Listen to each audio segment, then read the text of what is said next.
Have been covering the devastating storm and its aftermath from the heart of the destruction. And with the hurricane season far from over, building expert Bob Vila will give us an exclusive preview of his innovative hurricane resident home. Plus, those controversial Fox News hosts with the emphasis on the hurricane. All that and much more in 2 minutes. Hello, everyone. I'm Carol Iavana. After 38 years, Israel's presence is gone from the Gaza Strip. The last column of Israeli tanks clearing out of Gaza just after sunrise Monday. The historic pullout includes the abandonment of 21 Gaza settlements by their 8,500 Jewish residents. Hurricane Ophelia is on the move again after spending Sunday sitting some 200 miles off the Carolinas. The storm is centered 240 miles east-southeast of Charleston, South Carolina. It's traveling west-southwest at almost 3 miles an hour. Ophelia is expected to swing in a west-northwest direction on Monday. 2 tornadoes blowing through Miami, one moving across Miami's famed South Beach area, the second one striking minutes later in downtown Miami. The twisters damaging some roofs and moving some cars around, but no other damage or injuries were reported from them. 2 people are dead after their small plane crashes in Southern California. The single-engine Cessna had just taken off from Long Beach Airport when it had engine trouble. Witnesses say it nosedived into a car dealership parking lot. No one on the ground was hurt. 3 women are dead after a hillside gives way in Washington state. Police say a large section of rock broke off and fell on the car the women were riding in. No other cars were hit in the slide. Troopers closed the westbound lanes of Interstate 90 and then reopened them after debris was cleared. And Martha Stewart says home confinement was tougher than doing time in prison. The lifestyle queen served 5 months in prison for lying to feds about a stock deal, followed by 6 months house arrest. Stewart tells Time magazine watching the clock at home was tough on a busy person like her. Our next update is at the bottom of the hour. Fox Magazine starts right now. Stay with us.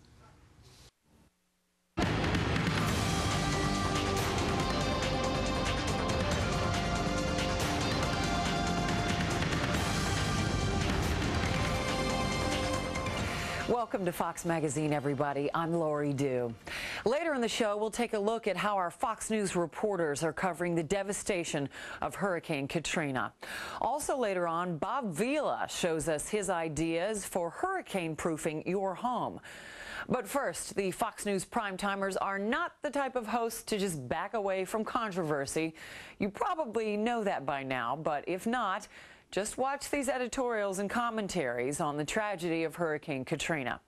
We begin with America's #1 cable news host, Mr. Bill No Spin O'Reilly, expressing his feelings on the media's finger-pointing and name-calling. Keeping the record straight on the Katrina story. That is the subject of this evening's Talking Points memo. Ground zero for the Hate Bush movement is the New York Times company, but its behavior in the wake of Hurricane Katrina is so over the top. One wonders if CEO Janet Robinson has lost control over her operation. There's no question the Bush administration was slow in getting relief to the hurricane zone. That's legitimate criticism. But the personal attacks on President Bush by the New York Times company, which includes the Boston Globe, are beyond the pale. Some examples. Far-left Globe columnist James Carroll, quote, "The bystander-in-chief, of course, is George W. Bush, whose whining self-obsession perfectly embodies what America has done to itself." Far-left Times columnist Bob Herbert, quote, "What we witnessed was the dangerous incompetence and staggering indifference to human suffering of the president and his administration." Far-left Times columnist Paul Krugman, quote, "Federal government's lethal ineptitude wasn't just a coincidence of Mr. Bush's personal inadequacy. It was a consequence of ideological hostility to the very idea of using government to serve the public good." So what these Bush haters are saying is that the president doesn't care if people suffer and die, and has geared the U.S. government toward putting Americans in jeopardy. That's beyond ridiculous. The truth is this. Governor Blanco of Louisiana did not have a disaster plan in place, did not have enough state police and National Guard to secure a city the size of New Orleans, and did not push for federal help soon enough. President Bush was 24 hours too slow in reacting to the disaster. Why? I don't know. And the head of Homeland Security, Michael Chertoff, seemed clueless for days. Mr. Secretary, how is it possible that you could not have known on late Thursday, for instance, that there were thousands of people in the convention center who didn't have food, who didn't have water, who didn't have security when that was being reported on national television? Well, Chris, that's one of the issues we have to look at. I mean, we were in constant touch with what was going on in the field, getting information from state and local officials. So Chertoff's going to blame Louisiana. Louisiana's going to blame the feds. The bottom line, both were in chaos, and chaos is unacceptable in these dangerous times. By the way, Michael Chertoff has consistently avoided confronting the border issue, which is another disaster just waiting to happen. At this point, the Office of Homeland Security does not inspire confidence, to say the least. You don't need personal attacks to make that point.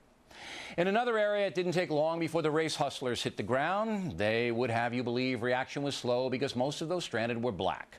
Ultra-liberal columnist Jimmy Breslin said, quote, "If whites were in trouble in New Orleans, trust the government would have been there early." That is despicable nonsense. Newsday should be embarrassed for printing that kind of garbage. And NBC was embarrassed when rapper Kanye West said this.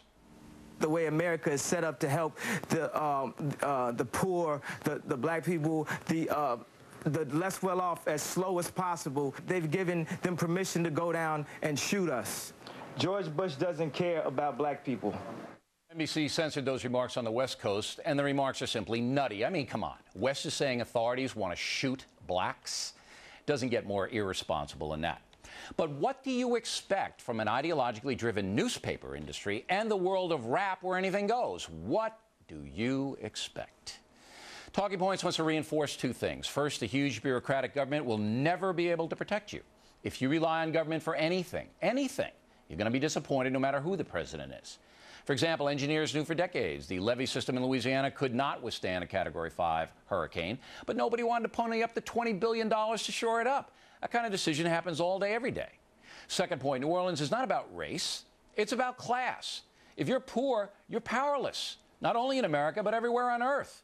If you don't have enough money to protect yourself from danger, danger's going to find you. And all the political gibberish in the world is not going to change that.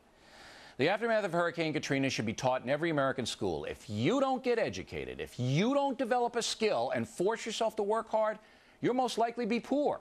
And sooner or later, you'll be standing on a symbolic rooftop waiting for help. Chances are that help will not be quick in coming.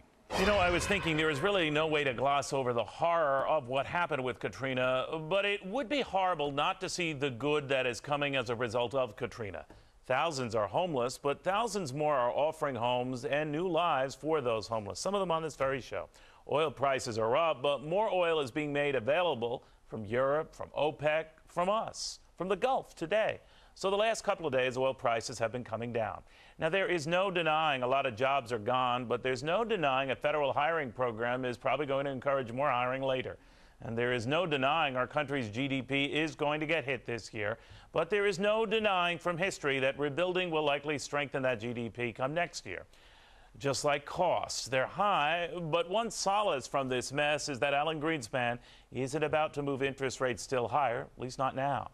There is much that went wrong with Katrina. There is nothing that went wrong with American generosity.